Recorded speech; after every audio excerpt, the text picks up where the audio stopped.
कलयुग में भगवान शिव की उपासना किस प्रकार करनी है, इसका वर्णन शिव पुराण में विस्तार से किया गया है। शिव पुराण में बताई गई शिवलिंग पूजन विधि से व्यक्ति को मोक्ष की प्राप्ति तो होती ही है, साथ ही व्यक्ति को धन लाभ भी मिलता है। तो आइए जानते हैं कि कलयुग में भगवान शिव की पूजा किस प्रकार करनी चाहिए। भगवान शिव सृजन और मोक्ष के देवता हैं। कलयुग में भगवान शिव सदैव सर्वव्यापी भगवान शिव कलयुग में प्रत्यक्ष देव हैं, जिनके दर्शन मनुष्य को शिवलिंग के रूप में रोजाना होते हैं। कलयुग के बारे में कहा जाता है कि सभी युगों में सबसे भयावह रूप कलयुग का होगा। साथ ही कलयुग में सबसे भगवान का पाना उतना ही सरल भी है। इसका वर्णन कई पुराणों और धार्मिक ग्रंथों में किया गया है। शिव पुराण में भी कलयुग से जुड़े कुछ रहस्य बताए गए हैं। शिव पुराण में कलयुग में रहकर भी धन संपत्ति का सुख के साथ साथ मोक्ष की प्राप्ति किस प्रकार होगी, इसके बारे में हम आपको विस्तार से आज बताऊंगी। ध्यान से बिना टाइम वेस्ट किए बताऊंगी। कलयुग में किस प्रकार भगवान शिव का पूजन व्यक्ति को धनवान बना सकता है। नंबर 1, कलयुग में धन संपत्ति का सुख कैसे प्राप्त करें। शिव पुराण में बताए गए कलयुग में मनुष्य के लिए शिवलिंग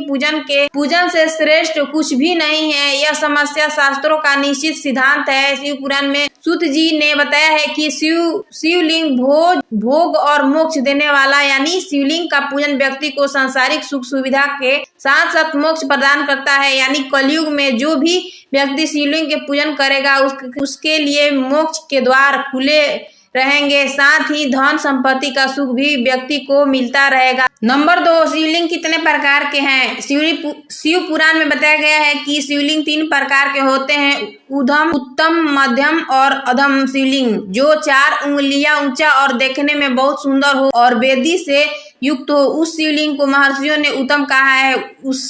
उससे आधा मध्यम और उससे आधा अधम माना गया है। नंबर 3, कौन कर सकता है शिवलिंग का पूजा। शिव पुराण में बताया गया है कि सभी मनुष्य को शिवलिंग पूजन का अधिकार है। वैदिक मंत्र आदि से शिवलिंग का पूजन करना लाभकारी होता है। स्त्रियों को भी शिवलिंग पूजन का पूरा अधिकार है, लेकिन वैदिक पद्धति के अनुसार ही शिवलिंग पूजन श्रेष्ठ माना गया है। शिव पुराण में आगे बताया गया है कि भगवान शिव के कथन के अनुसार वैदिक मार्ग से ही शिवलिंग का पूजन करना चाहिए। नंबर 4, शिवलिंग पूजन विधि। इस प्रकार विधि पूर्वक भगवान शंकर का नैवेद्य पूजन करके उसकी त्रिभुवनमयी 8 मूर्तियों का भी वही पूजन करे। पृथ्वी, जल, अग्नि, वायु, आकाश, सूर्य, चंद्रमा और यजमान, ये भगवान शंकर का 8 मूर्तियां कही गई है। इन मूर्तियों के साथ साथ सर्व,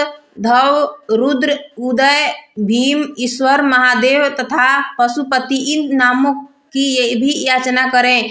तदंतर चंदन, अक्षत और बेल पत्र लेकर वहां ईशान आदि के क्रम में भगवान शिव के परिवार का उत्तम भक्ति भाव से पूजन करें। नंबर 5, कौन कौन है शिव परिवार में। ईशान, नंदी, चंड, महाकाल, भृंगी, धृष, स्कंद, कपदर्शी, सोम और शुक्र, ये 10 शिव के परिवार हैं जो क्रमशः ईशान आदि 10 दिशाओं में पूजनीय हैं।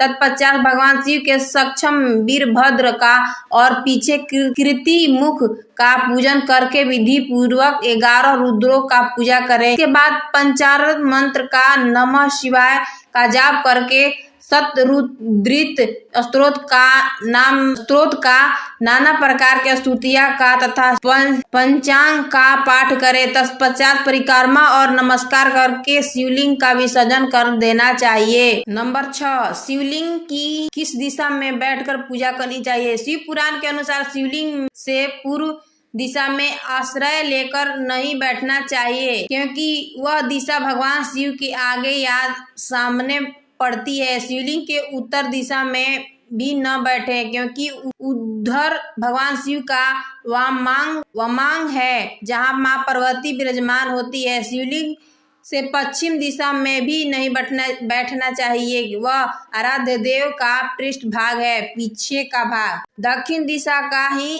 आश्रय लेते हुए शिवलिंग का पूजन करना उत्तम माना जाता है।